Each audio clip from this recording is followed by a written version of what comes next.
Welcome everybody. Welcome all our Torah Anytime viewers. Actually, one more announcement. So this week was like the record of how many complaints I got because I speak too fast. So there is this is like a chronic issue I see. So good news. For people out there who want to hear me slower, there is an option on Torah Anytime now that you could decrease the speed. So you can listen to it on half speed. I listen to myself on half speed. I was going to pull out my hair because it's literally everything is dragged out. But if that's how you can be able to listen, Chazak Baruch, enjoy, go for it. Okay, so this week's topic is a very, very important topic, and it's a topic about being able to change. So the topic was, I want to change, I say that I will change, but I never actually change.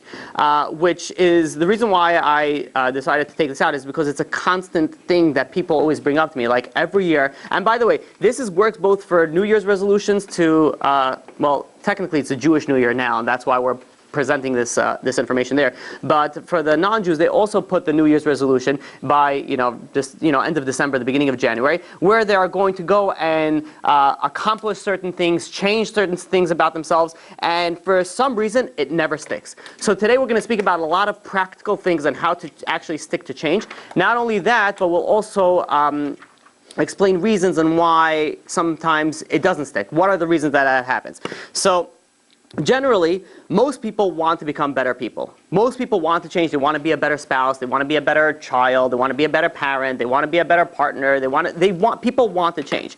So there is a want for it, but to actually correlate it and actually to put it into fruition, for some reason there's a little bit of a disconnect there, and it never lasts. Just ask anybody who went on a diet ever, right? It lasts for like a few weeks, only if you're really devoted. Like I was at a wedding this week. I met a close friend of mine. I haven't seen him maybe in, quite a few months. And I did not recognize him. I'm like, where is the rest of you? I'm like, I could not, so there are certain people that they're able to do everything, they're able to do whatever they need to accomplish. But for the majority of us, it's very hard to actually go and close on those deals that we make with ourselves. So there was actually a statistics or a estimate, is better yet, from the University of Scranton by Professor John Norcross. So he, him and his researchers, and they actually published their findings in the Journal of Clinical Psychology, that 50% of the people that make New Year's resolutions, they usually, first of all, they don't last within 2 weeks. And not only that, but what are like the common things that people make resolutions for? So this is the non-Jewish world. The non-Jewish world, the common resolutions are like this: weight loss, one of the highest ones; exercise more, stopping to smoke, better money management, and do more exciting things. So when I looked at that, I'm like, that is very interesting. Because not one of the top things that they decide to do has anything to do with interpersonal relationships. Not one of them has anything to do with them becoming a better person. All of them is really like, how do I make myself love myself more? How do I make myself have more fun? How do I make myself do things more that I want to do? So even though they're changing, it's really a selfish change. It's really changing just to benefit themselves. Look at the flip side. It's coming the New Year, so coming Rosh Hashanah, coming Yom Kippur. People generally make resolutions, I'm going to become a better person, right? We know that we want to have a good year, so we tell God, we do a little negotiation. So God, listen, please give me a good year this year. I want to get married. I want to have panasa. I want to have kids. I'm going to do this for you. And, we make this sort of like deal with it, and then generally that doesn't always last. We hope that it does, but it doesn't always last. But what are those deals that we're making with God? So either it's, we're getting closer to God, whatever it is that we're speaking. We're going to learn more. We're going to do more chesed. I'm going to become a better, a very common one, surprisingly. I'm going to be a better child. So I'm going to respect my parents more, like we were speaking about, more. That's actually, honestly, that's very odd that comes up a lot. So we see the difference when comes Rosh Hashanah for the Jewish year. Everybody's all about becoming a better person. Comes the New Year comes January 1st, everyone's like, how do I make myself like myself more? So, and really the New Year's resolution is not really, it's really known as Teshuvah. it's just a different, it's not even, I can't even say it's correlated because it's really different. But what are some reasons why they don't last? So let's list a few reasons and we'll try to break it down to try to give practical reasons on why and how we can change and stick to the change.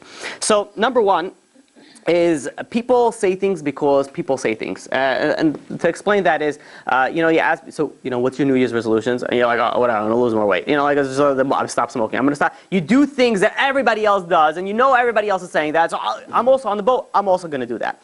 So saying that you're going to change doesn't necessarily make you change. There's some people that they say that they're going to change just to get other people off their back. I met once with a guy.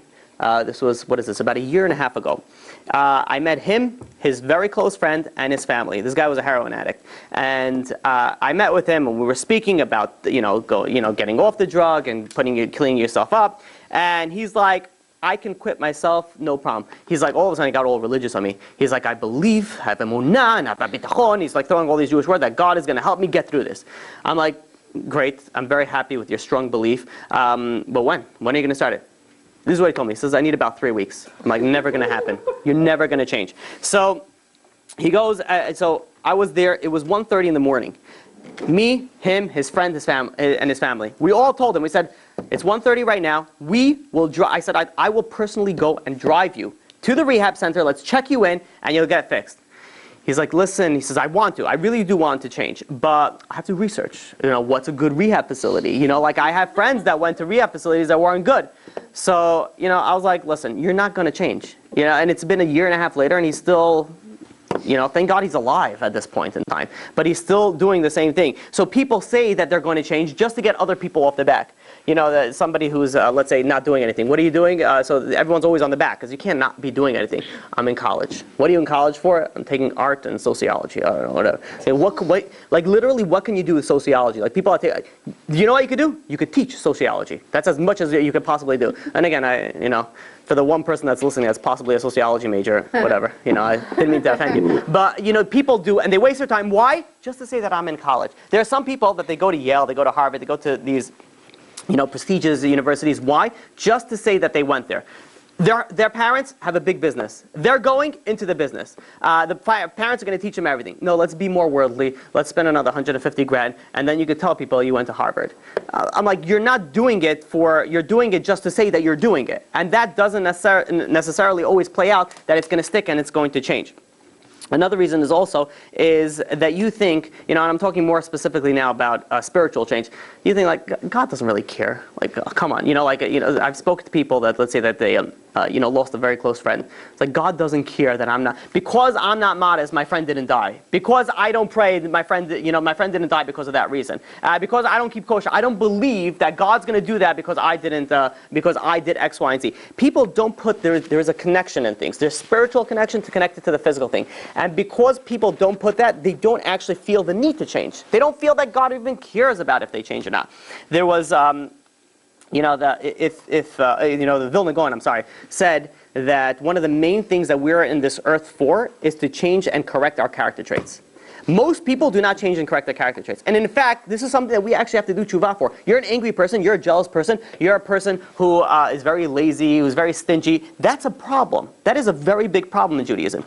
In any other religion, it's like as long as you're not hurting anybody else, whatever, it's between you and God. But in Judaism, it's a very big problem. And people don't correlate. If, let's say, you want to get married and you can't get married. You want to have, you want to have a successful business and it's not working out for you. You want to have children, nothing is working out for you, and you're wondering why. And maybe it has something to do, it's very likely it's because you're sitting on your all day and not doing anything, and that's why nothing's happening. But it's also correlating. Look at the spiritual side of things. You're not doing what you're supposed to be doing. And people don't put that connection that there's something there between me and God, and if I don't do that, then why should God give me certain other things?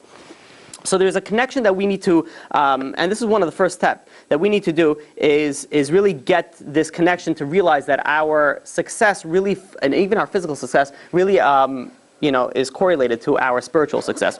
There is, and we have to be open up to these signs. There are many, I'll give you an example. God sends signs to every single one of us every single day. You just have to you open your eyes in order to see it. Here's an easy example. You're wasting your life and you're going through the internet, right? You go to YouTube, right? You get stuck in that black hole, and you get over there and you're like, as you're watching, I don't know, whatever, how to use Excel, and you suddenly there's a video that pops up.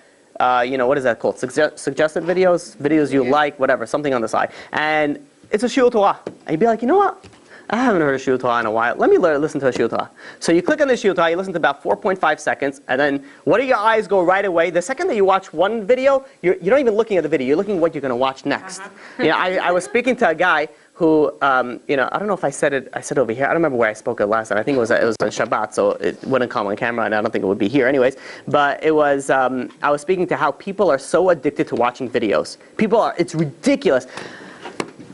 I was in the restroom, and there's a person just walking while watching a video. I'm like, you're there for like 20 seconds. How far can you possibly get? You're watching a YouTube video. By the time that, what is the first like 20 seconds of every YouTube video ever created? Hey guys, thank you for watching my video. Like my channel, subscribe, comment below, blah, blah, blah, blah. By the time you finish all that, you already finished the bathroom. So what did you actually just waste and watch? I kid you not, I was in the supermarket. I was shopping. And there was a woman who was plugged in with headphones, and she was shopping while watching a video. I really wanted to see what...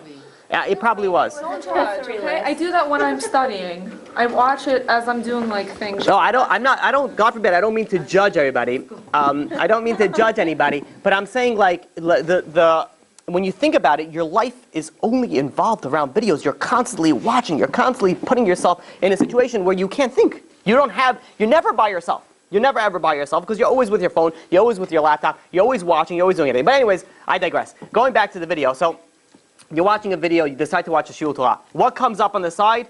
What is that called? Try not to laugh challenge. You're like, you know what? I bet I could pass this. Never got me once. You know what? So you start watching that. You go 4.5 seconds over there, and then you see like, you've been putting on lipstick wrong your whole life. Here's 10 reasons why you don't know how to put on lipstick. I'd be like, 10 reasons? Like, I'm a guy, I want 10 reasons? I have to learn about these things. So you end up, the Satan works really well. The second that you want to go and learn Torah, he's going to send you the suggested videos on anything that's possible to get you away from learning Torah. So, God sends you these messages, little messages could pop up on Facebook, whatever it is, other, godforsaken social media. And you're on there, and then suddenly a shiur Torah pops up. Usually, keep on scrolling, I want to see a dog dance. You keep on going down, or let me stalk some other people that I haven't been stalking for a while, and then you go read all their previous posts, and be like, oh, I wonder if he's married yet.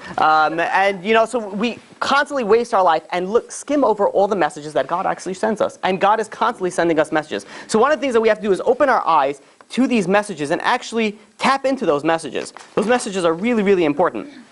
Another thing why people actually don't change is because they don't feel like they're doing anything wrong. This is so common. I cannot speak about this enough because it's constant. People are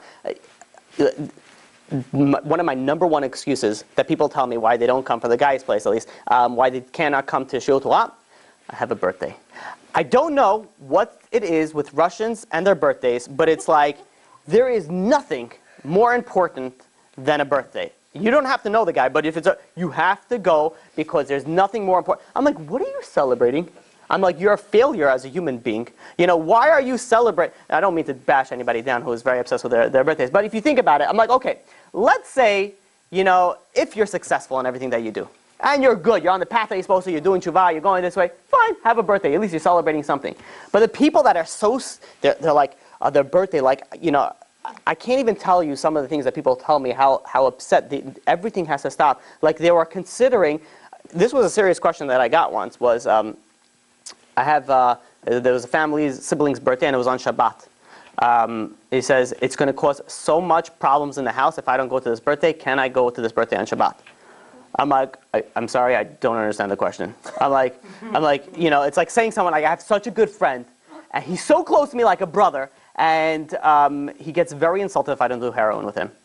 I'm like, okay, I can't, this is a question. This is even a serious question. So people, but people consider it as a very serious thing. Yes, I cannot come to your shiur Torah because I have to go to a birthday. Fine, okay, let's say, so you miss every once in a while for a birthday. All right, whatever, that's on your own cheshbon. But I speak to other guys, they're like, listen, I work really hard, I need to chill out. I need to relax, after a long day at work.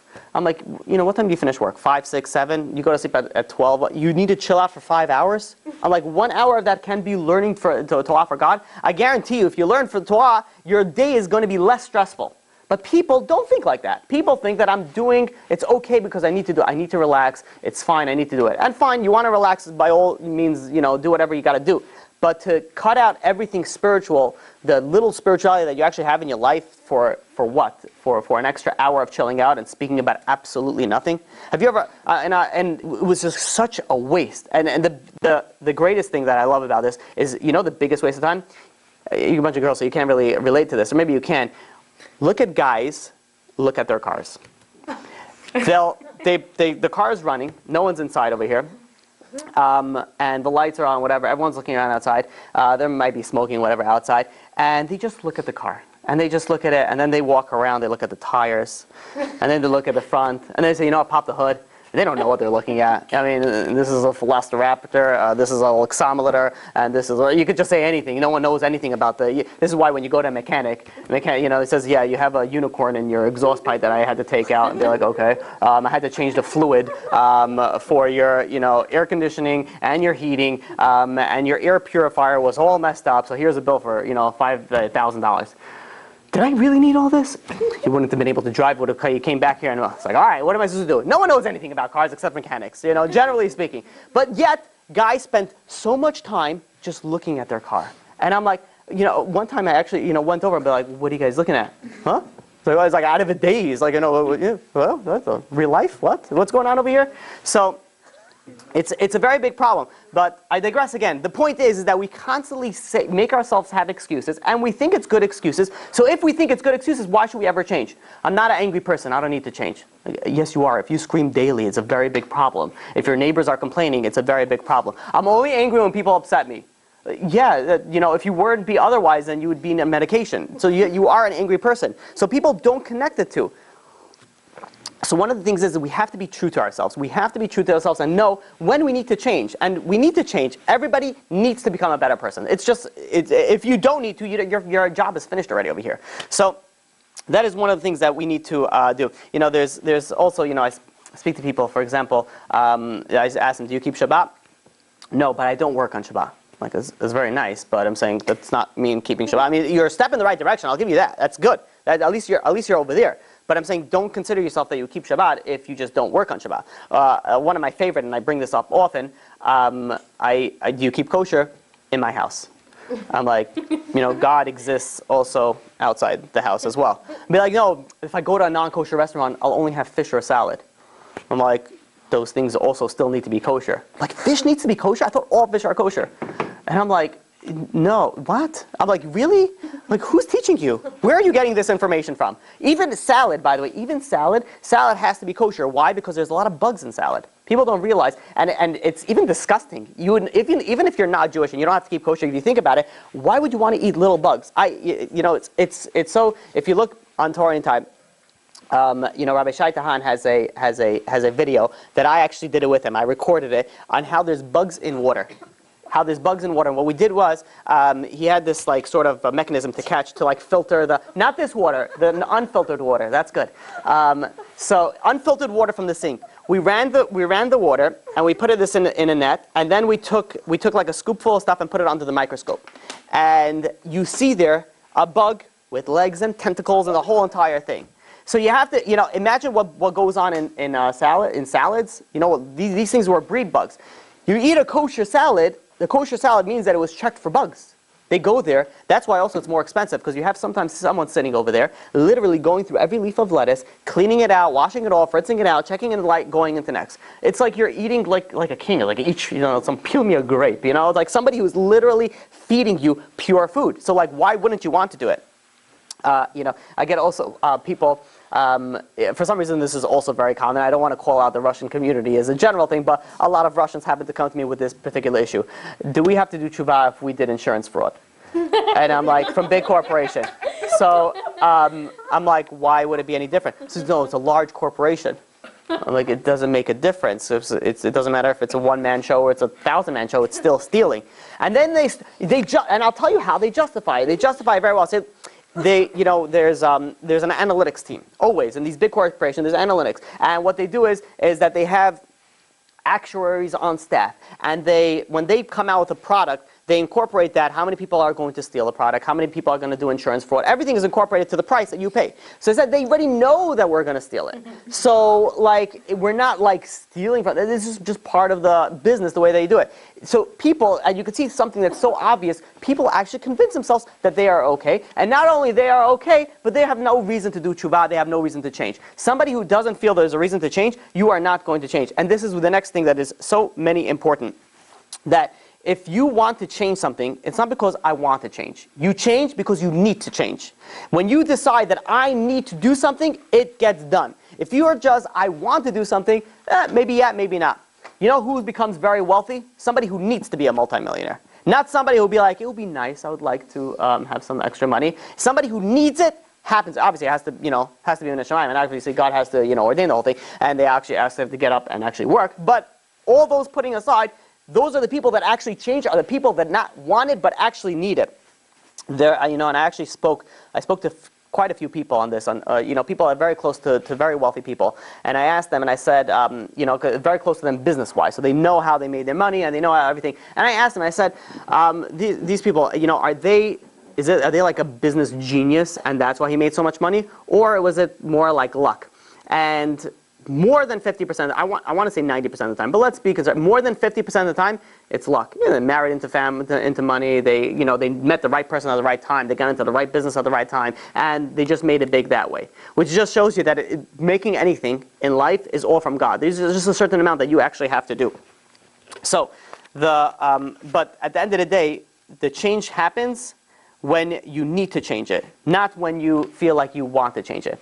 Now, there's a big problem where the change doesn't actually stick, and it actually falls apart. You revert back to your old ways. I'll give you an example. Let's say, a very common one is people want to lose weight. And people want to lose weight. Why do they want to lose weight? They want to look better. They want to fit into clothes better. They want to be healthier. Then they think they're going to be happier. They think they're going to be more successful. They think they're going to be able to get married quicker. So they do a certain amount of things thinking that their life is going to change. But what happens is if their life doesn't change, all of a sudden they're like, well, I did all this expecting X, Y, Z, and X, Y, Z didn't happen. So you know what? Forget it. I'm going back to my old ways. So which means is they changed only waiting and thinking and feeling that I'm changing because it's going to be beneficial to me somehow. And the second that I don't see it, it's not going to happen. This is so true in the spiritual world. I can't even. You know how many people become religious because they want to make money? It's like a joke. How many people become religious because they want to get married? And they're like, listen, I tried dating, it didn't work. I tried speed dating, didn't work. I tried whatever, everything online stuff, nothing worked. So you know what? Let me try God for a little bit. And when that doesn't work, they're like, forget it. So you're not changing. It's like, here's a better example. When you change for somebody else, that doesn't matter. You're dating someone, and the guy says, listen, he's obviously an idiot and a fool just for speaking and opening his mouth. But he says, listen, he says, I really like you, but I think, the gym wouldn't hurt you a little bit. So you're like, okay, fine. I really like him. I'm going to let this one slide. I guess you don't see the red flags. And you go and you decide to lose weight. But let's say it doesn't work out. What happens? Give me my money back. Could I came here like 4 times in the past year. Can I get my money back? You don't want to go back to the gym anymore because you're changing for somebody else. When you change for somebody else, or when you're changing for a reason other than your own personal reason that you want to do it, it's not going to stick.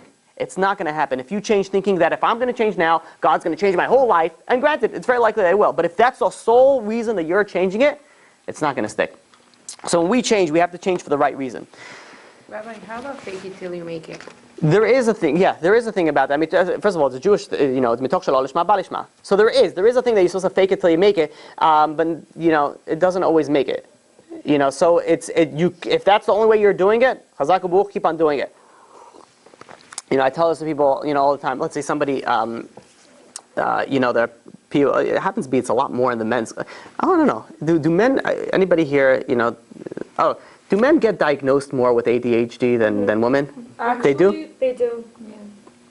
Women. They do. They do. So it makes sense. I see that. Everybody is diagnosed with ADHD, and no one can concentrate. So people think listen, I can't learn Torah. I can't. My mind is there. There's so many people. I have bought them books. I'm like, read it. Just please, just 5-10 minutes. never opened it. I can't, I'm so busy. You cannot be so busy for 5 minutes. For 10 minutes, there's no such thing. You could always find 5 or 10 minutes. So somebody goes like, be like, I'm not going to be able to learn Torah. For someone like that, I agree, fake it till you make it. Keep on trying it, eventually you'll find the beauty of it. You really will. Which actually brings us to our next reason, is that people don't believe that they can change. People do not believe in themselves. Nowadays, this is why we put, it was quite a few months ago, we had a whole series on self-esteem. Nowadays, for some reasons, people's self-esteem is in the dumps. It's like no one has self-esteem. No one feels that they could actually have the power to change. And if you think you can change, guess what? You're right. You can change. If you think you can change, guess what? You're right. You can change. Because if you tell yourself you're not going to be able to change, you will not change. It really is depending on your motivation. You have the ability to do it. But if you believe in yourself, you will be able to do anything. And Rav Shimshon Pincus, explains this. He says that the first part of Teshuvah is that, and it's a very integral part, believe that you can do it. Believe that you can keep Shabbat. Believe that you can keep modesty. Believe that you can keep kosher. You can do anything that you put your mind to it. It's a guarantee. And he goes on, he says, if you don't, then you're a foolish person. You really are. You're fooling yourself if you don't think that you can change. Anybody can change. There's a story that brought down, and I might have said this story before, but it brings out the point so beautifully. This story was brought, I read it in Rabbi Binyamin Perzansky's book, and the book was called With All Your Heart. He quotes, this is a story brought down by Rabbi Zechariah Wallerstein. So there's a story about, many years ago, there was a news story that happened, was published all over the papers, all over the radio station, all over TV. There was a very high, paid politician, very wealthy to do guy that was accused of murder. So that's getting in the papers, that's getting all the coverage. And he went and he hired this top-notch attorney, and he's like, he's going to be his defense lawyer. And everybody was like, oh, that's it. This guy never loses. And the prosecutor who was coming up against him was like this rookie, fresh out of college. He's still doing his hair, before he, comes in. He's like, nervous there. This is one of his first cases. So he goes in there and they're like, it's a done deal. The guy's getting off scot-free, guaranteed. So the prosecutor gets up there, he presents his case, and he builds a very, on the sympathetic side. He's like, they were accused of murdering a young woman. He says, this girl, she's never going to get married, she's never going to have children, she's never going to be able to contribute to society. And, he's really attacking the jury's, the emotion part. And the defense attorney gets up and he says, listen, my client, he's, is very devoted to the public. He's constantly doing things for the public. He's a very good person. He would never do such a thing. And then the prosecutor gets up and he starts, interrogating witnesses. And one after another interrogate witnesses.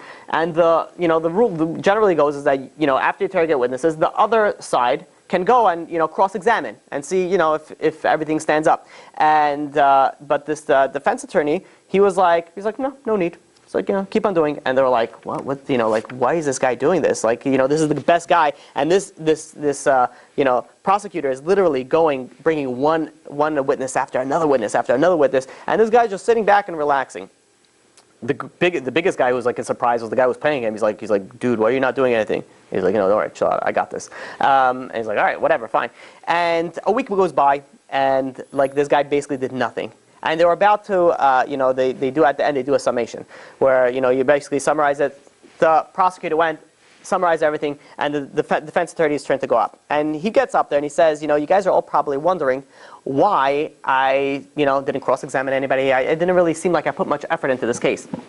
And he says the reason is because it's very simple. He says, about a week ago, when the case started, I got a phone call from Mexico. And guess who it was? It was the girl who's accused of murder. And she said, really, I just ran away from home because, I was unhappy. But when I heard that there's somebody who's going to go and is going to get put up on trial and he's going to, take the hits for me for running away, he says, I'm not interested in that. I'm going to come in and I'm going to present myself. And he says, she's coming in today. 4 o'clock, she told me she's going to be in the courtroom.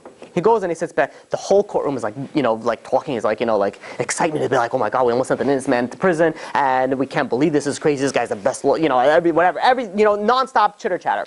So the judge says, fine, let's wait till 4 o'clock. He said, that's a pretty good, defense. So let's see what you got. So they wait till 4 o'clock, and the second that 4 o'clock goes, everybody's eyes is glued to the door.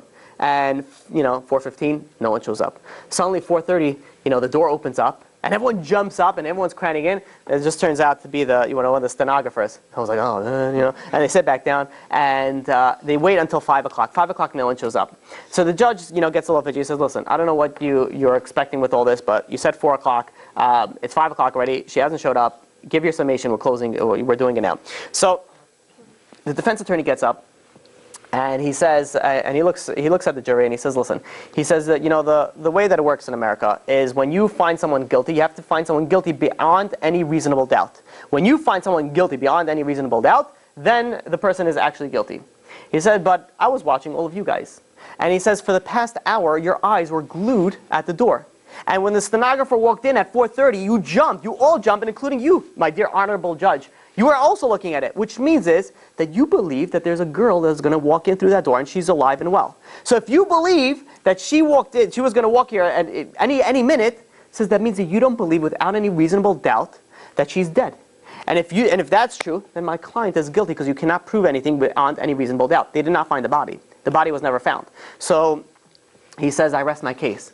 Everyone was like, everyone's like self-applauding, like this guy's worth his money. Like this guy's good. But the jury still goes and discusses it. They come back a few minutes later, and they look directly at the judge, and they say, we find this man guilty.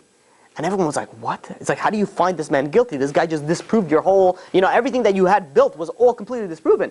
So this defense, the defense attorney goes over to the person the jury, and he says, the sentence was passed, it was complete, it was finished. He says, but I don't understand. He says, how is it possible that you found them guilty? We all agree that you all believe that there is, that she's still alive somewhere. So what the man said, he says, don't talk to me, talk to that girl over there. She's the one who convinced all of us. So the attorney goes over and says, can you please explain to me what's going on? So she says, yeah. She says, for the entire hour, he says, everybody was looking at the door. But I was looking at the man. And I wanted to see if the man is going to turn around and look at the door. And for the entire hour, even when the door opened up at 4:30, the man who's sitting over there, who's accused of murder, didn't even turn around. Which means is he doesn't believe that she's going to come in. You know why? Because he did murder her. And that's why we found her guilty. Powerful, crazy. Says, we come in Rosh Hashanah, we come in Yom Kippur, we're telling God, we're going to change, we're going to become better people, we're going to become big time righteous people. But if we don't believe in ourselves, we don't even believe to turn around and look at the door and even believe in ourselves for a second that we're going to become better people, guess what? It's not happening.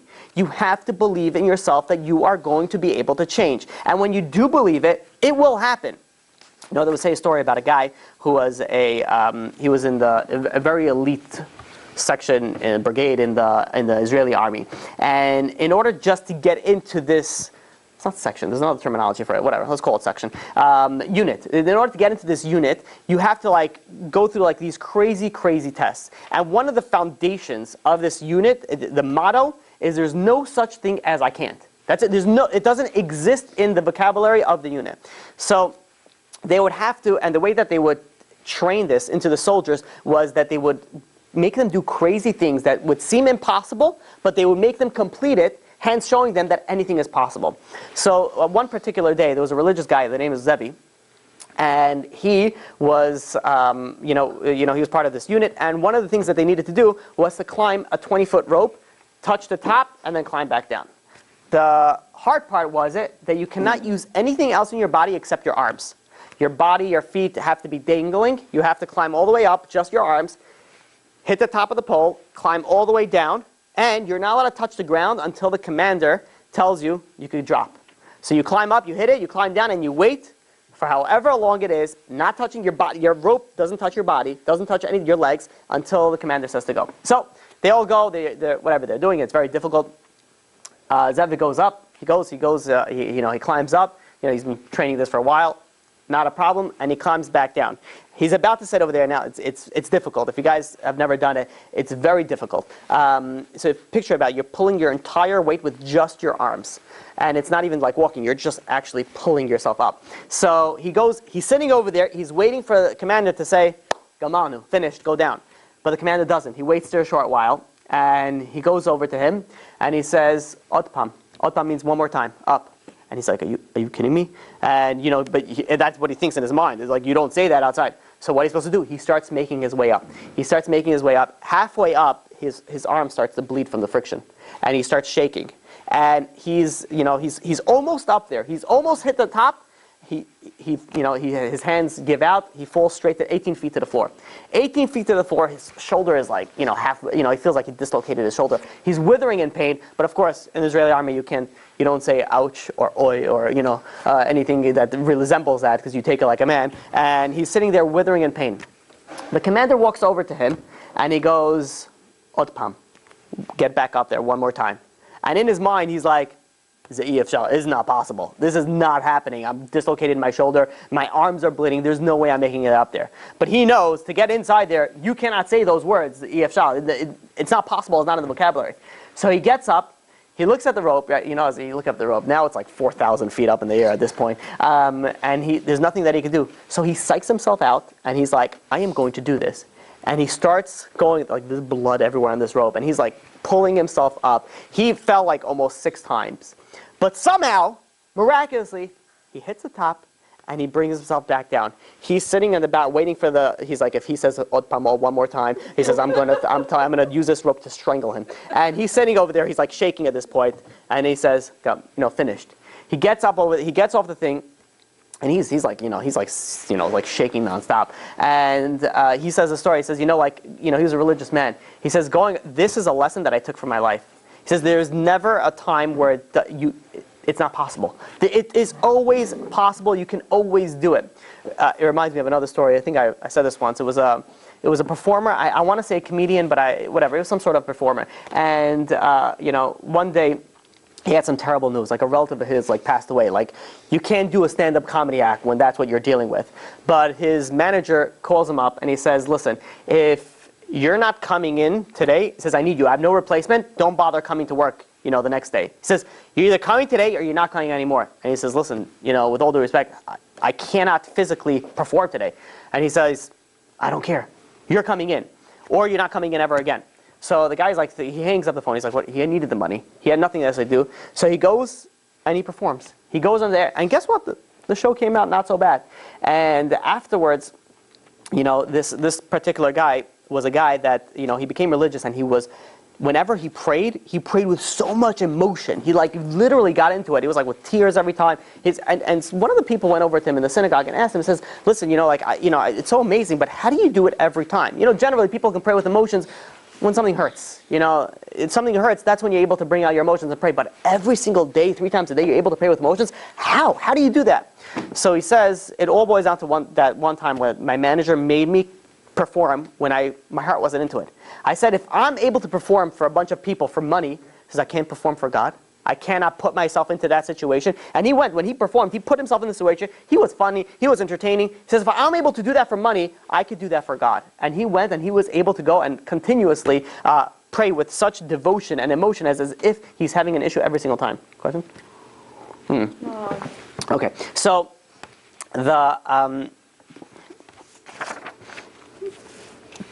Rav Shimshon Pinkus, goes on and he says, now it's a time for, it's really the time for change. This is the time where you hear the shofar, the shofar blowing. He says, you know what the shofar is? The shofar is really a wake-up call. You have to wake up for your sleep. When someone's sleeping, he doesn't see reality. She doesn't see reality. You're not there. You wake up and you're like, oh, wait. Oh, so I'm not able to breathe fire. And then for a second, it's like, why not? And this is, I've more than once where people have such vivid dreams. Ever since I gave the dreams class, people still send me their dreams. Not till to this day. It's been over a year. Still. So which I don't mind by all means. If I could help by any means, way, or form, it's nice. But people that I've never met before in my life also send me the things, which is very interesting.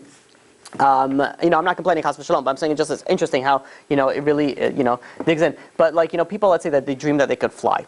It's a very wonderful dream. It's everyone loves it. It's enjoyable. You're able to take off. You're able to. When they wake up, a very common thing is that it takes them a while to be like, oh, I can't fly. You're a second till you get into reality. When you're living in a fantasy, in a fake world, in a delusional world, it's very hard to see the reality. And only once you settle in. We are in a world that, why people sin? Because we don't see the reality. We don't see that God is everywhere. Why do people sin in their own house or somewhere? Because they don't see that God's there. If you're going to meet the biggest rabbi in the world, you're going to, present yourself a certain way. You're not going to speak a certain way. You're not going to do certain things because you're like, okay, come on, you got to respect. But if you think about it, God is everywhere. everywhere. God is every single place in the entire world. He is there. So if you think like I'd be like, how could I sin? So we're in this disillusioned reality where we don't see. So shofar is waking us up. It's like wake up to see the reality. There are also people In the bathroom too? in the bathroom too. I thought it God exists in the doesn't bathroom. count. What happened? You're not supposed to think. It doesn't count. No. There's no like. It's not like the free zone. You're not supposed to pray in the bathroom, right? You're not supposed to think about Torah in the bathroom. That's why. And guys tell me this all the time. Says he doesn't learn the entire day, but when the Satan puts it in his mind, when he's on the bathroom, he starts thinking about the Gemara he learned 16,000 years ago. And I'm like, of course. And he's like, I can't help it. In the shower, this is when I start thinking about Judaism. So what? But yeah, right. But it's a sin. It's a problem. You're not supposed to. That's why I had a lot of rabbis that they would tune up on their physics, mathematics in the bathroom. That they had books of mathematics. And there's recent rabbis that had books on astronomy and mathematics in the bathroom. So instead of playing Snake, Angry Birds, that's more common. Bejeweled. What's that thing that? Candy Crush. Candy Crush. Thank you. Candy. Speaking about Candy Crush, there was a woman who told me once. She's like, she says, this game is so addicting, it's terrible. And I had to delete it 7 times. I'm like, this is a problem. And people spend so much money. It's $1 billion company and it's a free game. I think it's $1 billion company. I'm not mistaken, but they make a lot of money for people like. I don't know, buy jewels. I don't know what you buy with that. At a certain point, it's not free anymore, and that's when you need to delete it. But you know why people don't? That's a very big problem. Just one more dollar. I know, but you know why people don't? People don't do that because if I delete it, I lose everything that I've created and worked for so hard. I'm like, this is, they should really send you a trophy for this. And I'm like, people showed me these things. I don't think it was some other game. And I was like, for $9.99 you could buy 1,000 coins, but for $99.99 you could buy 10 million coins. Be like, look at the value. Any good Jew can see value and be like, come on, I get 14,000 times the value. I'd be like, you're an idiot. You're buying. You're just wasting more time on these things. So I don't know. But in any case, I don't know how I got to that. But going back to where we left off. Oh, the bathroom. All right. Yeah, so tune up on math, I guess, over there. There's supposed to do anything in the bathroom again? What's the reasoning? Yeah. Why not? You're not supposed to learn Torah in an impure place. Oh, that's why. Yeah. So. But what if there's no toilet and just like a shower? Does that count as a bathroom? So no. So there's actually even nowadays the bathroom nowadays is not like the bathroom that it was in the olden days. In the olden days, and this is something we all have to be grateful for. The bathroom would be a hole in the ground, and it would be a shared bathroom. It would be a community bathroom or an outhouse. So needless to say, there was a certain aroma that was associated with that, and with that, you're not supposed to learn Torah. Nowadays, the bathrooms are very different, so there's different halachot regarding that. But generally, we say you're not supposed to stay away from those things. But the one place that you have like a free pass that you're not required to learn Torah. Not like some people just spend hours. Like, all right, this is my free zone. I don't have to. But God is still there, so you can't do any sins. But it's also actually very important that a person is required to go to the bathroom and relieve themselves. And it's actually an obligation. You're not allowed. If you have to go to the bathroom, you're not allowed to learn Torah. It's dangerous to your body, and according to the Torah, you're not allowed to cause danger to your body, and you have to go relieve yourself. You have to stop learning. You have to go relieve yourself. Okay, so people also go and they say that there's so much to accomplish. I'm never going to be able to change everything. You know what? Forget about it. Or it's the other way around. It's like I've done so much bad. I get this all the time. I'm going to get home anyways. Might as well. It's not. I'm like. That is so depressing, and that should just give up on life. Like that makes absolutely no sense. But people don't understand. You have a good scale and you have a bad scale. They don't cancel each other out. People think, okay, listen, they did a very bad sin. They're like, all right, I'm not going to go learn. I'm not going to go pray. I'm not going to do anything religious. God probably hates me right now. And that's a Satan talking. That's a Satan telling you. He's basically pushing you down. He's making you depressed. Why? Because when you're depressed and you're down, you're not going to be doing any more good. So they not only does he get you on the sin, he also gets you furthermore. It's like really good salesman. He sells you something and he keeps on selling you. You keep on the buyback. You have to keep on coming back to sell. And this is also a very big issue that when a person goes and does a sin, you feel really bad usually right afterwards. Do tshuva right then and there. Don't wait until Yom Kippur comes and be like, okay, I'll do it over there. Because if you start thinking like that, you won't feel that same way. You won't be like, okay, I have to change. It's going to be like, okay, whatever. It's going to be pushed in the back of your mind. There's a very well-known story about this big rabbi who once offended somebody. And he wanted to go and make amends.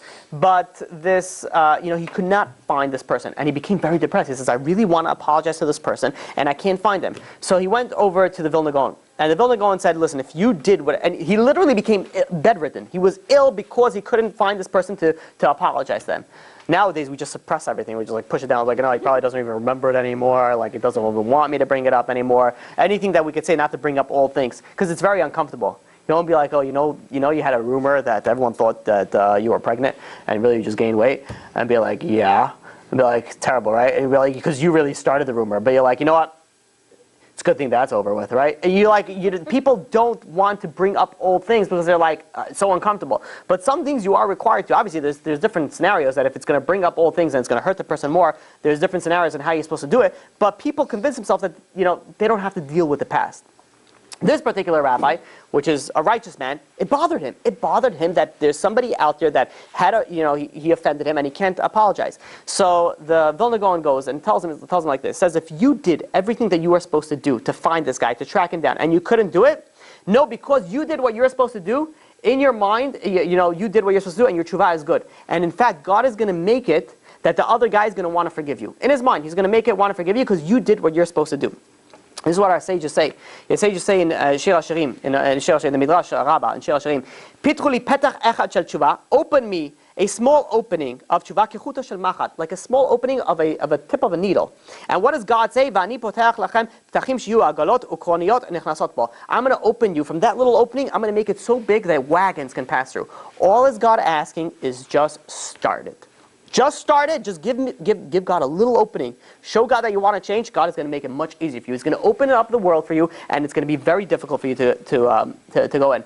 There was once a guy who was religious when he was younger, and then he went completely off. And married, his college sweetheart, and made some money, bought a beach front property, and he spent a lot of his time on the beach, over there on the beach on his deck, overseeing the ocean. And one day they're sitting over there, him and his wife.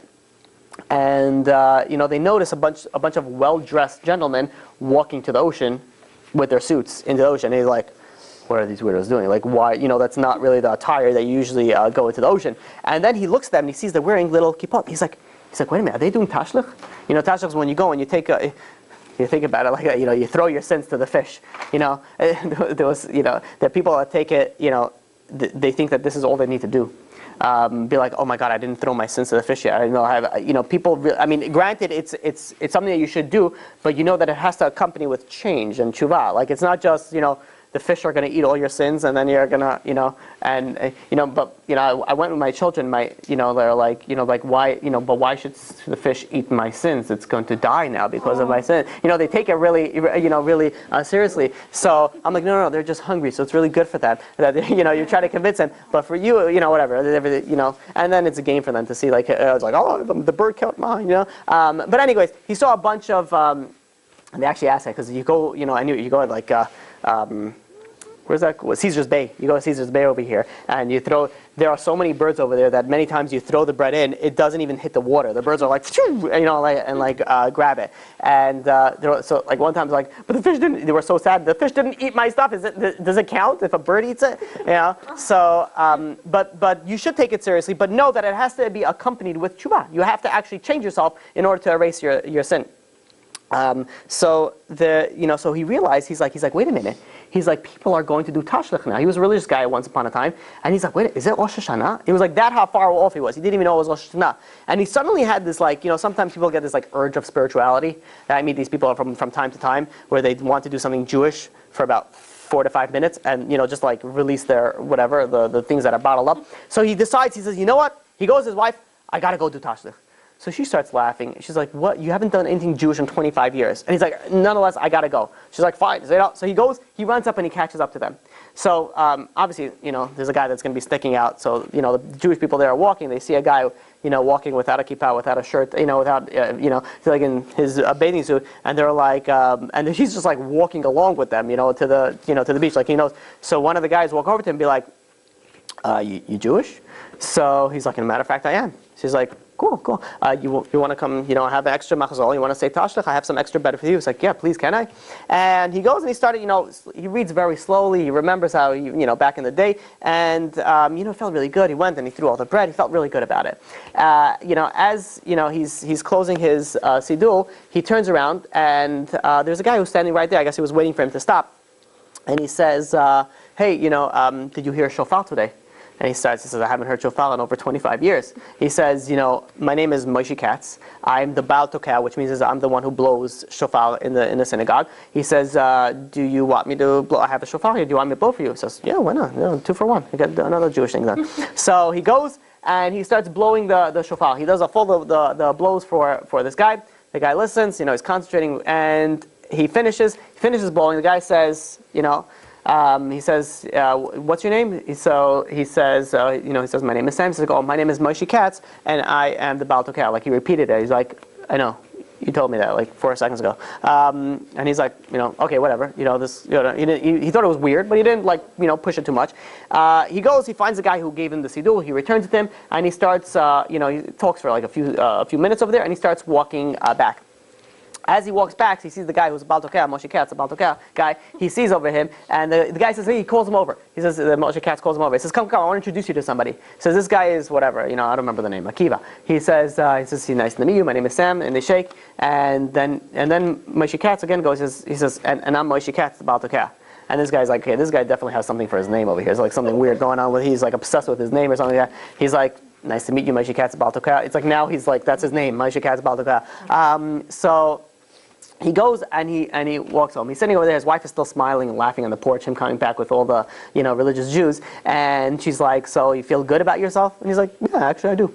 And he says, "But something odd happened." He's like, "There was a guy that came over to me 3 times and introduced me to his name as Moshe Katz, the Baal Tokeh."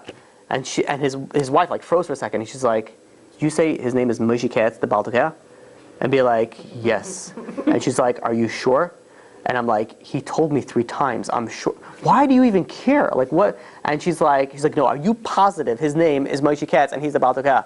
And he's like, what is wrong with people today? And he's like, yes, his name is Moshe Katz and he's the Baal Tokeh. And she's like, and she looks out the window to see if she could still, but they already went to separate ways. And she's like, get dressed, we're going to the synagogue, I need to talk to Moshe Katz, the Baal Tokeh.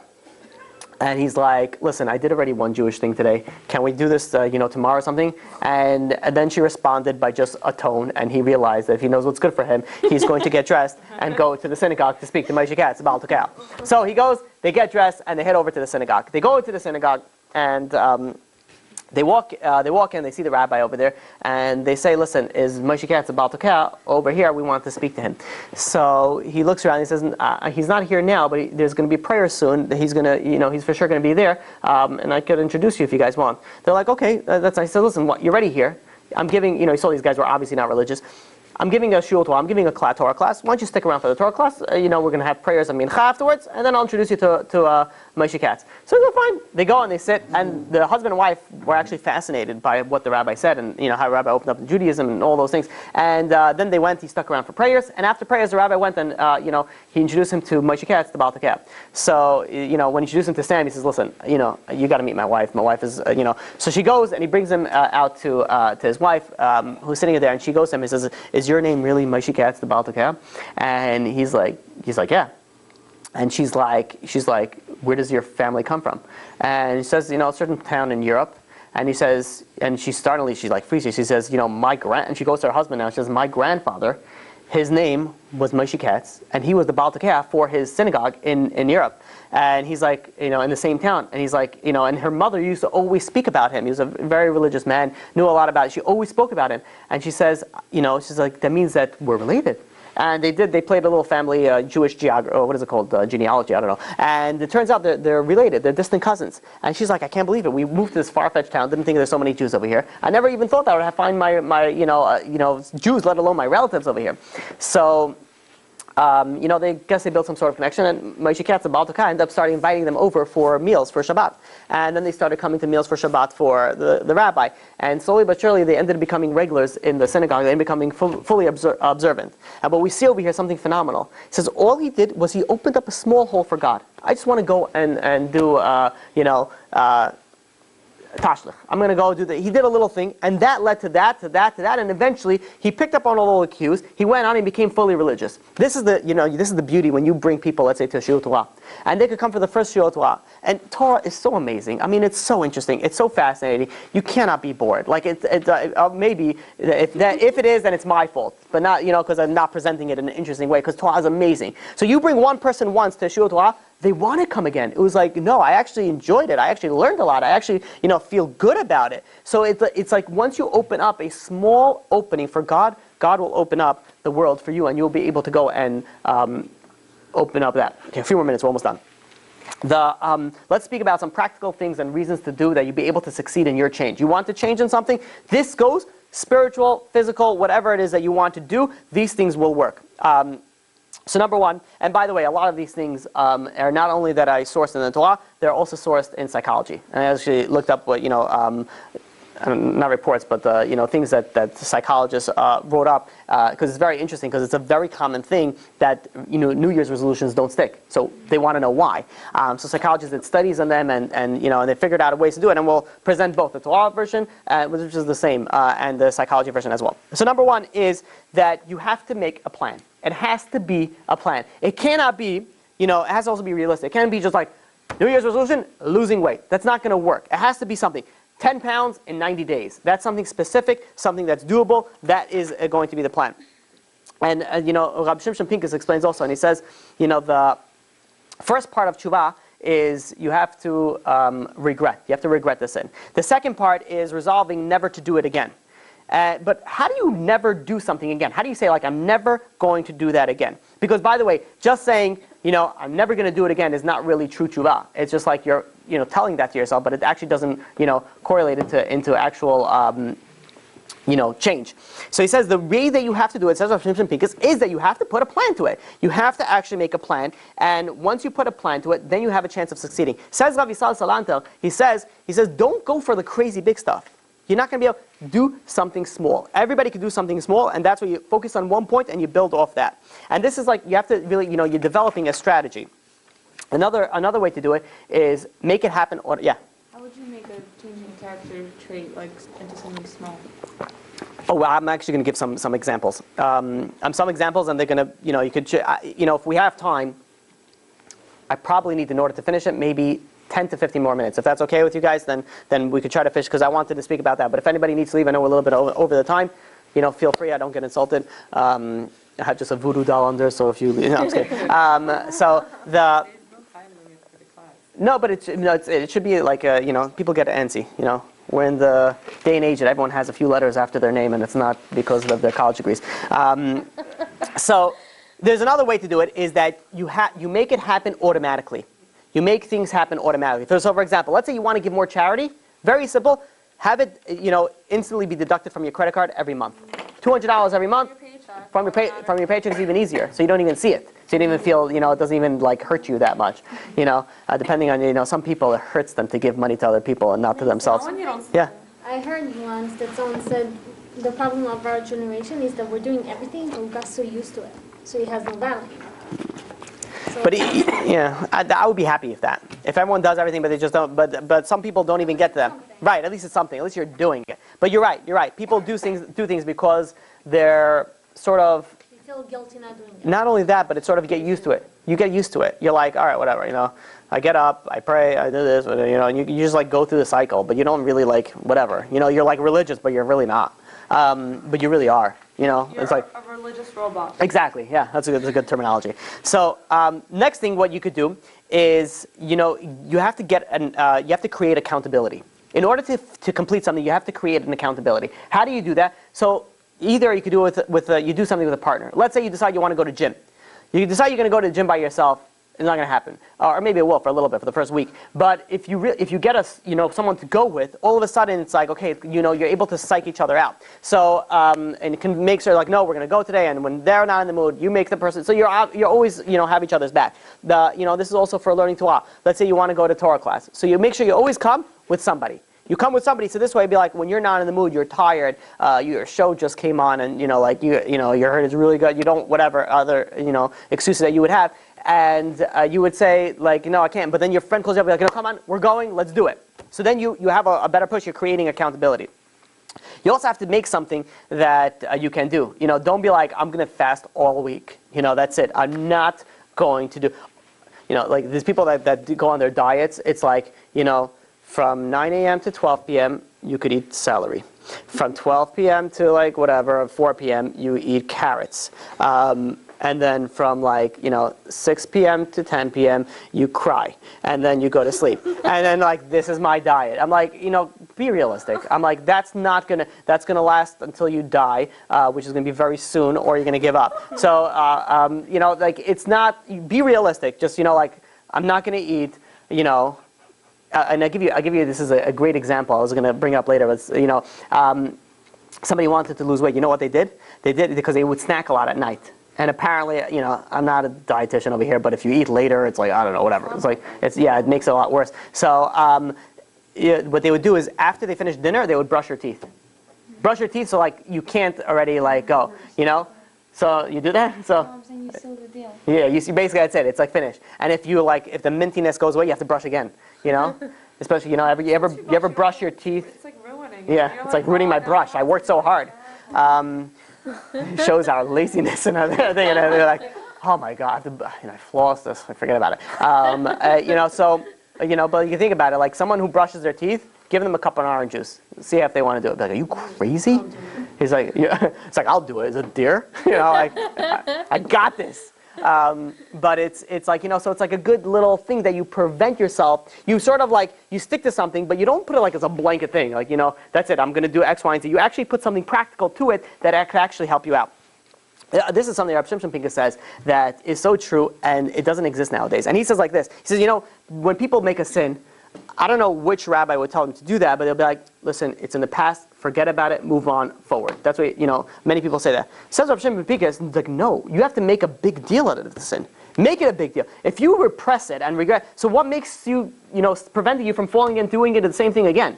Like, if you keep on repressing, this is what, But it makes you so depressed. So we're going to, right, so it has to be a flip side. If it's so depressed, that means you're already on a high level. That's a spiritual level. And then you don't need to bring it down. Obviously, it's not supposed to bring you down.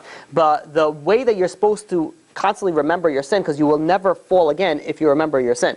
If somebody goes, and it's a good example for this. I don't want to use heroin for everything, because then people get the wrong idea. But whatever. Somebody who was, dealt with heroin, like taking it, not dealing it, they would, if they remember how they feel. I've spoken to people that dealt with it. I ask you, how do you feel? So you say it makes you feel good. What is so good about heroin? And they said you feel like nothing. You feel like you just sit in a chair and you're not in existence for a certain amount of time. I'm like, why is that a good feel? Why is that? He's like, it's not. It's really, and they really say it's not a good feeling.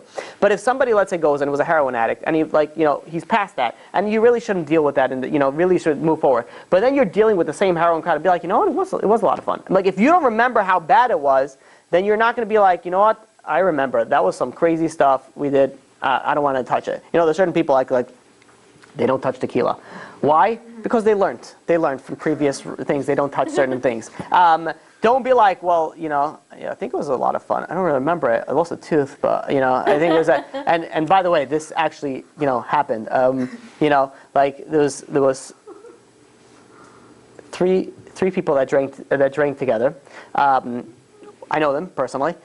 Wasn't tequila, was absinthe. And so and I asked him how was it. One guy lost his tooth, doesn't know how. He literally lost his tooth. He's just like he comes to the and he says, you see this tooth? No idea. It's just gone. He doesn't know what it is. Another one ended up going to the hospital because blood was coming out of orifices that should not be. And Actually, I think one of them was like like nothing happened to him. I think it was like a serious alcoholic. He really built up a tolerance over there. Having the movie The Hangover? No, this is actually 3 people that I know. Wait, is absinthe arak? It smells like alcohol, but it's not. Is it green? Yeah, Legal. yeah, it is legal now. It's something that it's really high. It's like 60% alcohol or something like that. That's No, it's like buying ice. No, it is. So they alcohol. make a legal version. I mean, I bought the bottle once, and I was like, "Do you have absinthe?" And he had to like get under the. He's like, "Yeah, here." No, I think they sell But I'm like, I'm pretty sure it is legal. Yeah, it's not like you have to be careful because these things have to be kosher, by the way, because they there's like certain worms that they deal with these things. Not really in. I think it deals with the worm. I think absinthe is the worm one, if I'm not mistaken. But it has to be kosher. A lot of these alcohols, people don't know that have to be kosher. But absinthe is one of them, if I'm not mistaken. But anyways, this is not a class about alcoholism.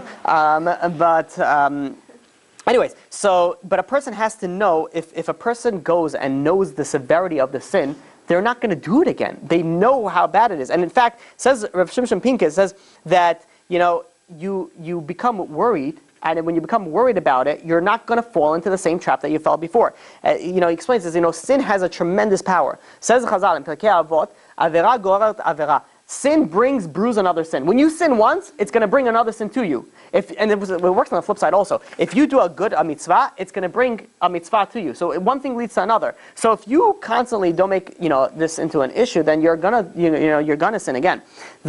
People don't realize the severity of the sin, and it works the same. If you want to really do something spiritually, let's say you make a big deal out of that mitzvah, you'll be able to do it. I'll give you an example. Reb Shimshon Pincus gives an example. Kriyas Shema al hamita, saying Shema before you go to bed. First of all, this is very good for good dreams. So people already have a reason to do that, because if someone has bad dreams, this is one thing that you do. It should, it really should help. Kriyas Shema al hamita. So, but people, it's a hard. Why is it a hard mitzvah to do? Even for somebody who's 100% religious, because you're tired. It's even if you do the shorter version. So you're tired. You're on your phone right before you go to sleep, which is a terrible idea, because they did a study and there's something about the blue light is something, which is interesting because the phone, there are new phones that they have. It's it's like yellowish or something. It's not the blue light, so it doesn't harm your eyes. It doesn't harm your eyes that way. So it's very interesting. But anyways, you get tired. You're about. Yeah, you can lay down.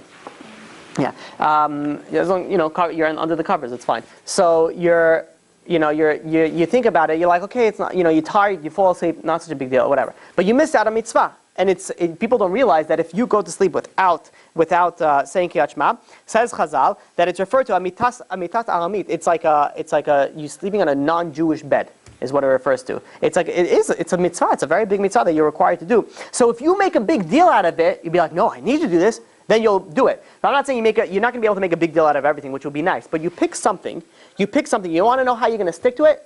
Make it into a big deal. If you make it into a big deal, it will stick to it. If you want to lose weight and that's what you want to do, if you make it into a big deal, it will happen. If you want to become more religious, make it into a big deal. It will happen as well.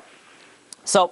And this Rabbi Saul Salanta brings down also. He says, when you learn about the sin, you don't want to do that sin anymore. I get very often people, men that have issues with certain sin that belong specifically to men. And I tell them, I'm like, you have to, one of the things that I tell them to do, and this goes into everything, learn a lot about it. Read books about it. And now that's not enough. I was telling this one guy something. I'm like, I sent him like 4 lectures that are on it, and I said, listen to these lectures, but don't just listen to them. Take notes on the lectures. Create a synopsis of the lecture, and then after you finish that, read a book. But don't just read a book. Start typing it up. Create your own personal. Know a lot about the sin. When you learn a lot about the sin or the mitzvah, you're like, well, this is more serious, and you are more connected to it, and you have more of the availability to go and change yourself. And the same thing goes if you want to become healthier. If you want to become a healthier person, who are usually healthier people, and this is not true across the board, but people that are in the healthcare field, they know. I said not true across the board. So they know the severity of like personal trainers, dietitians. They know how bad unhealthy foods are for you. You go to me. I don't know the difference between saturated fat and like all those things. I'm like whatever. Just as long as there's some zeros over there, it's good, and it's not by the vitamin section. So I know it's sort of healthy. But if you something that's serious to you, you look at that and you start learning about it. And you know the difference between saturated fat and sugars and grams, and all other stuff that how many vitamins they have in it. You take it seriously, it's going to be more likely that you will change and you will eat healthier and you'll be able to change yourself. There was once a guy that there was once a person that used to give a lot of classes, and he went over to one place to give a class, and he comes into the classroom, and there's only one. It's supposed to be a huge auditorium, and there's one guy sitting over there, and he's like, all right, he's like, well, might as well, let me teach you. You're here already. I'm here already. Let's learn a little bit. So he learned him something very short and simple: how to do nitilat yadayim in the morning. So he says very simple. You take the cup in your right hand, you fill it up with water. You pass it over to your left hand, and then you first pour in your right hand, and then you pour in your left hand. You alternate for 6 times, and a little bit more about it, and that's it. And they finished the class, and he went home. 6 years go by, and this lecturer comes in, and he how much ever errs, and he comes in and he gives a class in the same location. And he comes in and he sees this respectable Jew sitting over there with a beard, looks very religious. And he goes over to this rabbi who was speaking, and he says, "Do you remember me?" And he says, "I'm sorry. Can you jog my memory?" He says, 6 years ago, you gave a class over here about washing your hands. And I was like the only one here. I was like, "Oh yeah, I remember that class." He said, and he's like, I was completely not religious. I came to that particular class, and you told me one thing, and I said, you know what? Let me do it. I do a little bit. All I started off doing was just washing my hands in the morning. But one thing led to another. You open God a small hole, God is going to open up the world for you. I said, I started with that. He says, today I give a shiur in Talmud, in Gemara, every single day. 6 years. 6 years. That's what he changed it. There's something interesting. At the end of time, end of days, there's going to be Yom Kippur and Purim are going to be the ones that they're going to be the holidays that are going to be in existence. Now, why specifically those two? And then Yom Kippur and Yom Kippur. No, not Teshuvah. Not going to. And Purim. So why particularly those two things, Yom Kippur and Purim? And explains Rav Shimshon Pincus, and he says, and he quotes this, brings us from the Maharal, and he says, because they both have something in common, and that is Tchiyat HaMetim, resurrection. On Purim, we were all sentenced to die, and we got, we got saved, and we got, did Teshuvah and got back. Yom Kippur, we're coming to Yom Kippur, we're sinned, we are spiritually, death has been decreed upon us spiritually. But we do Teshuvah, and we become spiritually alive again. These are the resurrection. That's why after the resurrection, these are the things that are going to stick. Yeah, no, it says Maharal, specifically just those two. Hanukkah's rabbinic. Chazal. So is Purim. Always. Yep. The next thing is something actually very important, that you have to celebrate your success. If let's say you started keeping Shabbat, so you should go and let's say you kept Shabbat for a month. You should be very proud of yourself that you kept Shabbat for a month. I mean, you're required to do that, and obviously it's a very big. But you have to celebrate it, because if you're like whatever, you don't feel good about it, that's not going to give you the momentum to go and continue. And there's some people that you have, it's so convenient and dangerous at the same time that you have, a phone, that you have the ability to set up a reminder, a recurring reminder every 2 weeks, every month. How am I doing in the thing that I wanted to change? Because most times you ask people, what's your New Year's resolution? 2 weeks later, they don't remember what their resolution was. They're like, I think I'm becoming a better person. You open a year later and you're like, God, yeah. Literally, this is all we do. We come to God every year. We'll be like, we're sorry to this. Like I said the exact same thing last year and I didn't change. Like you say, I'm sorry to the same thing. You know how annoying it is in a relationship? If let's say you're in a relationship and you'll be like, you keep on saying I'm sorry for the same things. There's a certain amount of time that the spouse can be like, I know you're not changing. Like it's not. It's a big deal to at least apologize. It's true. Realize the mistake. Yeah. That's the first step. Admission is one of the first steps. So agreed. But I'm saying there's a certain amount of time where you're like, okay, like how many times are you going to apologize, for doing the same thing again and again and again and again? If it's something that's very, whatever, it's hard to, it's a very particular, thing that your spouse asked you, so it's very difficult. But if it's something like very, stop hitting your spouse. I'm only speaking about that because I dealt with, nothing. No, I'm talking about America. It's the girls that hit the boys this time. It's not, the boys that get. No, I'm just kidding. No, not with the Middle Eastern people. I can't. Okay, let's move on. So, the next thing is never give up. If you fall down, you get up again. Don't make your temporary failure a permanent failure. People go and they mess up once and they're like, forget it. You know, people that say that they smoke and they want to quit smoking. So they go for a month and they're like, they get so stressed out and they just smoke one cigarette. They're like, that's it, I'm done. I'm ready. And they full on back to the pack that they were smoking a day. Be like, just because you mess up once doesn't mean that you have to go and give up. If, let's say you're keeping Shabbat and whatever, God forbid you messed up one Shabbat, don't just stop. Don't just give up. Don't just, get up and continue it. And this is even more important in the Shabbat. People don't realize this. If you go, let's say you're keeping Shabbat, and God forbid you whatever, you broke it accidentally on purpose, whatever it is, you'll be like, okay, whatever, I'll start next week. Continuing from when you stop doing whatever you're doing, and continue Shabbat from right then and there. It's not like a Shabbat is all or nothing. Like, okay, you mess it up, start again next time. It goes every single time. Every single sin is another whole thing in itself. So if you messed up once, get up and keep on going again. Not necessarily. No, not necessarily. But to a certain fast, you're not supposed to eat so much. You're supposed to still hold back, but then you have to make a fast and things like that. But it's a whole thing, a different thing in itself. Okay, now I want to share with you something, and we're going to end off with this. Really, no, literally, we're just about done. This is from Dr. Susan Weinschenk from Psychology Today. I don't know what if I'm pronouncing it right, but she goes on and she says that she explains the scientific method to break bad habits. And I want to share with you, I thought it was very interesting, and I'll share with you her thoughts. So she's a behavioral psychologist, she's an author, a coach, she's also a consultant in neuropsychology. She has a lot of fancy things after her name, so let's hope that she knows what he's talking about. She has actually some very interesting and practical things, so let's see what she says. She goes and she says like this: habits are automatic, which means is they are conditioned responses. You are used to doing it, and hence it's called a habit. For example, you wake up in the morning, you go to Starbucks, you get a coffee, you go to work. You finish work, you get home, the first thing you do, you open the TV, and then you do whatever it is, and then you plop down for about 4 to 6 hours and be a couch potato. It's just a habit. You just this is what you do. This is what you're used to. So she goes and she says, contrary to popular opinion, it's not hard to change habits. She says it's actually fairly simple. And she says, you know why? She says, because you created literally hundreds of habits you are constantly creating. And if creating habits are so hard, then how come you created so many of them? So it must be that it's actually fairly simple. And she gives you 3 steps on how to go and deal with breaking a bad habit. So number 1, you must pick a small action. So for example, do exercise is not a small action.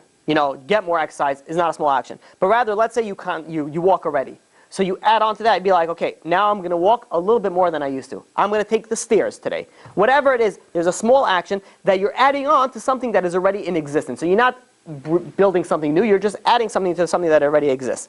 Number 2, and think about it in the Jewish way. So let's say, you walk in with many people here, the way they commute, you live in New York, you probably, very commonly work in New York City, in Manhattan, so they take the train. What do people usually do? They add headphones, and they go on the train to listen to music. It's like you're already doing it anyways, at least for the first half hour or whatever it is, listen to Torah class. You're ready, it's in your ear, everything is there already. Just listen to a Torah class at least a little bit. So you're not creating a whole new thing. Okay, now I have to get my phone, I have to do that. You're just using something that you already use in existence, but you're sort of pivoting it a little bit into the direction that you want to. So number 2 is that you must attach the new habit to the previous habit. So you're already walking, you're walking another 10 minutes, another 5 blocks. You're already doing something, you're already learning, you're already going to Torah, you do another 5 minutes, you do another 10 minutes, you add on to it. And lastly, she goes and she says that it has to be easy for the first week. It can be something difficult because it's not going to stick to it. And you have to make it easy. So for example, if you want to take the stairs, so you write a note for yourself, take the stairs, and it's like always in front of your face, and be like, okay, you're not going to forget it. It's something right in your face, and it's easy. You want to make it simple. You want to learn more Torah. So you download Torah Anytime app, or whatever it is that you're downloading. You're listening to whatever website that you go to. You have it already in your phone. So it's not going to be like, okay, I'm in the tunnel, I can't really do anything. You make it very easy for you to do it, and then you'll be able to do it. There was another psychologist that also brought up a different idea, that he says everybody has their own self-story. You have your own story, and this is very true. You consider yourself who you are. There are certain people that they call it, I'm a bad person. Like if you think of yourself as a bad person, then you're going to do bad. Don't think of yourself as a bad person. Think of yourself, I'm a religious person, and I do certain things. Even if you're not fully there yet, talk to yourself like you're that. Talk yourself to that, then you will be able to actually go and actually accomplish these things. Finally, we'll finish off with a final thought, and that is one of the reasons I brought this up earlier, we're coming to the time of Rosh Hashanah Yom Kippur. We're coming to this Judgment Day, which means is that this time of the year is where your entire year is going to be planned out for you. Who is going to die? Who is going to live? It's going to be written in a few weeks. It's Rosh Hashanah. That's when it's going, and it's going to get sealed in Yom Kippur. Everything that's going to happen to you this year is going to get sealed. Are you going to get married? Are you going to lose all your money? Are you going to make a lot of money? Are you going to have a baby? Are you going to have a happy year? Are you going to have a successful year? We all want to have good things happen to us this year. We want to show God that we deserve of these good things. And granted, everything that we do, it's not like we deserve it and we earn it, but we're showing God we're changing. Please give us a good year.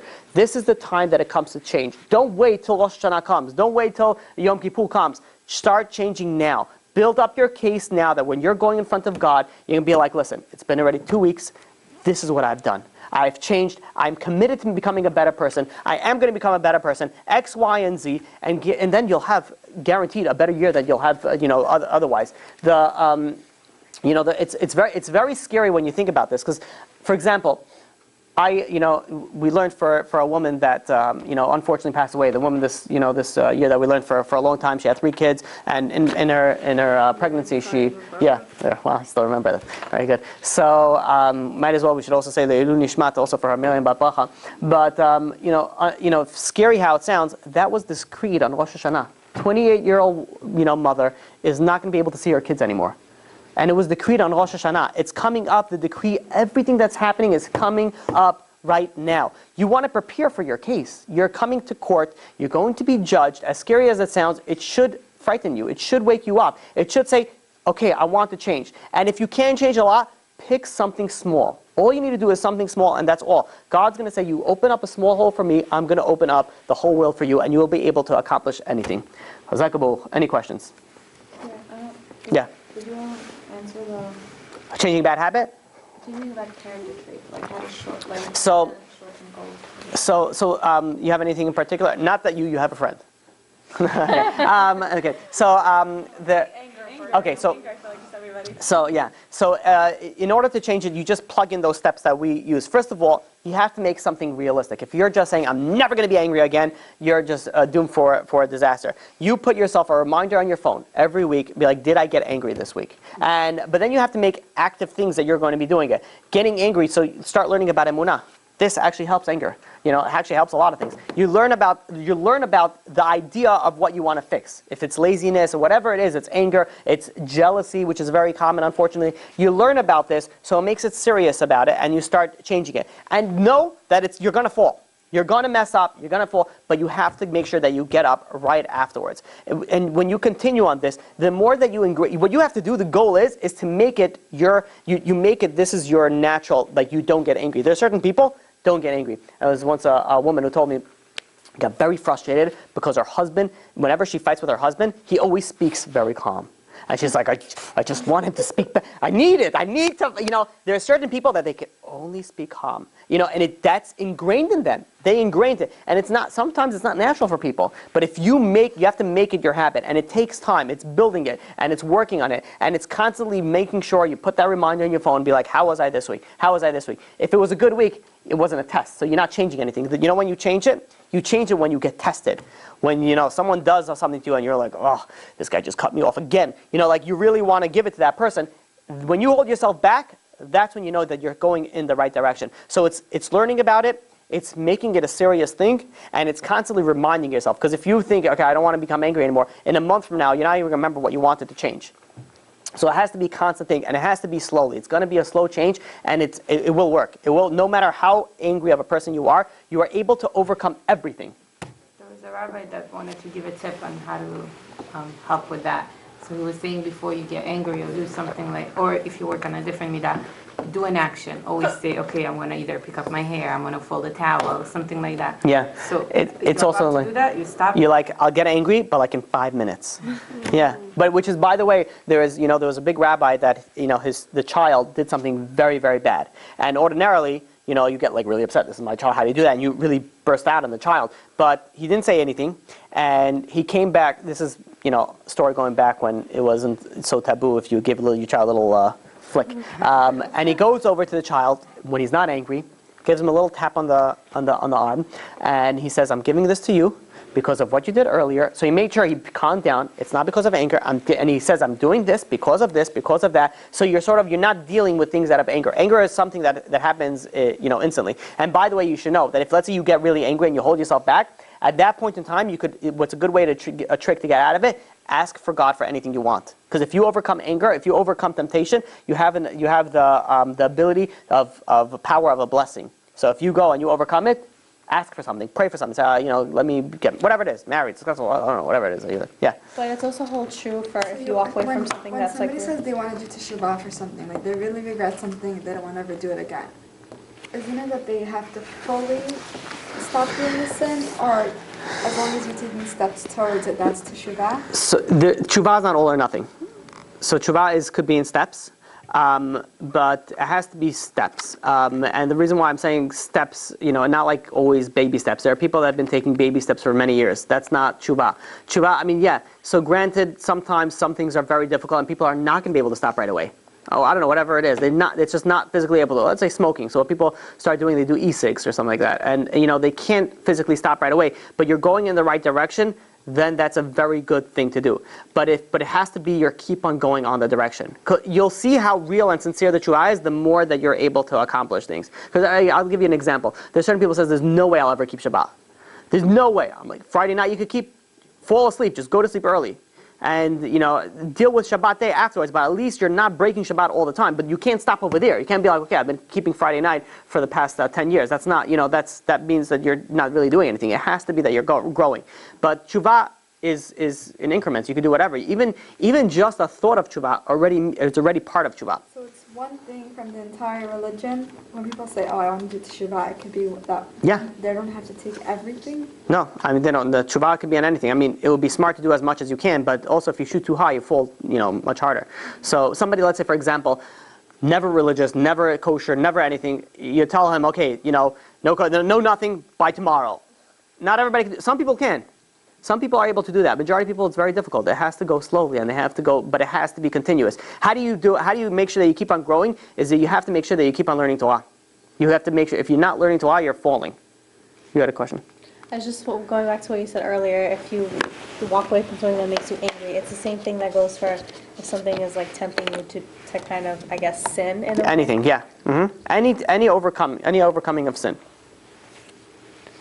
By the way, it helps a lot. If you constantly think about that, because and if you're an angry person, you're constantly praying to God, then every day you're like, oh God, okay, please, and by the time you finish praying, you'll be like, what? It's not so bad anymore. You felt like, okay, it was success, it was a good prayer. Yeah. I have a question. So, why is God so nice to us? We're never going to be perfect. We can't be Him. And it also ties into the question, why did He even create us? So create us, that's a whole thing. I actually... That's what He wanted to give. There's actually... it is. I actually want to create a whole series on this thing. It's the same thing with parents. Why are parents nice to you even though... that was going to be my answer. God is, think of it as your Father in heaven. He loves, if you're, for your child, even no matter how bad your child is, you will always love that child. No matter what they do to you, you will always have, this is my child. I love this child. So God, no matter what we do to Him, we are His children. And He loves us more than a parent could ever love a child. Because it's a different connection that we have with God than with a parent, with a physical being. So no matter how much we sin, God wants us to come back. God is waiting for us to come back. And God sends us a sign for us to come back. The question is, do we pick up on that? No? Any more questions? But why did we create us? I want to deal with that I want to make a whole series on this type of, questions about God and understanding. There's a lot of things that I think, basic Judaism that's not so basic, basically. All right. Yeah. So before you mentioned we should think of ourselves as a religious person or a good person, and then maybe we make mistakes. And sometimes I have people that I know that say, oh, I'm religious in my heart, or I'm very spiritual, yeah. And then they're doing everything opposite. I think, oh my God, they're kidding themselves. Right, but that's the right idea? They should think like that. But they're fooling themselves. And the problem is that could backfire worse than if you're not thinking. Because if you're not thinking you're doing anything wrong, you will never change. I'm not doing anything wrong. Why should I change? This is what we spoke about also. Like, if you don't feel the need to change, you're not going to change. So if they think that they're close to God and they could do whatever they want, they go clubbing every Friday night, be like, it's, it's okay because like it makes me so spiritual. Like the dancing, the music, whatever it is. I have heard the craziest things. Some things I can't even say. Yeah, I want to hear something. Something fun to Turn on the end it camera. off. It's not gonna be fun. But yeah. Just to counteract that, what if they're not going clubbing, but they're not religious, like they're not eating kosher, but they're good people, they don't sin, you know what I mean? But So they don't. So I know exactly what you mean. So they're good people, they're spiritual people. They more. I think it's more what you're. Correct me if I'm wrong, but like they're good to everybody else. They're a very good person. They give charity. They donate their time. Right. They just don't do anything for God. It's more like for people. I'm great. It's not that they don't do anything for God, it's just that maybe they don't necessarily go to shul and they don't live by the Torah, but they have their own relationship with God. So they're religious in their own way, different than how you're. Right. So the problem with that is that there is only one way to be religious, and it's not my way, the rabbi's way. It's just what the Torah says. It's just it's not like and it's what you're saying is very true because it's a very big issue now. Like this is how many people feel, and they don't feel the need to change because they feel like they're close to God. Like I get it all the time. I'm a very spiritual person. I'm a very spiritual person. I talk to God every day. I say Tehillim. I do that. I'm a very spiritual person, but they don't keep kosher. They don't keep Shabbat. They don't keep anything. So I'm like, what you're saying is basically they're justifying what they're doing because they feel connected towards God. And to give you an example, I've given this example before. Imagine there's a guy who's a great person. Literally gives charity to every single person you know. He donates his time. He's a philanthropist. He's like everything A-style, always smiling, always helping everybody else. He loves every single person except your mother. He has a deep-seated hatred for your mother. So strong, a deep-seated hatred for your mother. And, when I ask somebody else, is this guy a great guy? Yeah, good guy. But if I ask you where it's your mother, I'd be like, is this guy a great guy? I'd be like, this guy's the scum of the earth. Like he hates my mother. Like for no reason whatsoever. Like he has this thing. So when we consider good people, we're considering it, when they consider good people themselves, they're judging it based on their own perception on what is considered to be good. But what the Torah says to be a good person is that you have to listen to God. And to explain this even more is, do you consider yourself a good citizen? So it depends. Let's say you're a good citizen, you pay taxes, you do everything. But let's say you work off the books and you sort of do some insurance fraud and then you do some government fraud for benefits and you do all these different types of things for that. Do you still consider yourself a good person, a good citizen? You might still consider yourself a good person because I don't steal. You don't think of it as stealing, but you feel yourself as a. So it's all relative that you consider yourself a spiritual person. You consider yourself a good person by how you feel and you see the society as itself. So it could be in the society, it could be in religion as well. But the way that you want to actually judge yourself, if you are a good person or not, is you take yourself out of the equation and look at it from the perception of the government, or you look at it from the perception of God and the Torah. To be a good Jew, you have to follow the laws. If you're not, and don't consider yourself a good Jew, consider yourself a good person, you want, fine. But there's a dealing and there's a reckoning that you're going to have to give after 120 for everything that you messed up and you didn't do. And the problem is I deal with these people all the time, every single time. It's the same thing. They don't feel the need to change because they really feel like they're good. It's so common. It's such a thing. I really feel like I'm good. I really feel like I'm close to God. I'd be like, how could you be close to God if you're not listening to God? You're not. You're creating your own ideas of what you think God wants.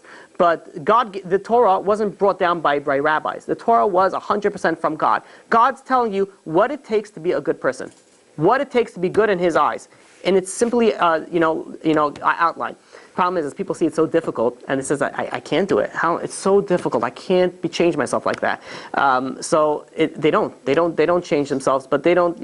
It really is a shame. But the biggest shame is that they convince themselves that they're okay. One thing it is, if you're not doing what you're supposed to do, and nobody can change you, at least be honest with yourself. At least be honest. I'm a good person to everybody else, but to God, I know that I have some dealings that I need to deal with. Because then you have something. I don't think a person feels like that. Then they're never going to change. They don't want to change. They're completely fine with it. Yeah. In my opinion. So in they're that, fine with the way that they are. They're not thinking right. that eating kosher or It makes a difference. doing these things. So Yeah, it's very difficult. You know the story, I said this before about Humpty Dumpty? Humpty Dumpty sat on the wall, Humpty Dumpty had a great fall. All the king's men, all the king's horses couldn't put Humpty Dumpty back together again. And this is what we read to our children, or some people read to their children. And the question is a very depressing lesson to teach your child. This egg is on this thing, and he falls down, and no one can fix him. Why? This is what you teach your children. And if you think about it, you know why? It says because all the king's men, all the king's horses couldn't put Humpty Dumpty back together again. Because only Humpty Dumpty could put Humpty Dumpty back together again. You can't have other people change you. Nobody convince you. Only you can change yourself. Somebody, and this is why when dealing with drug addicts, I cannot convince you.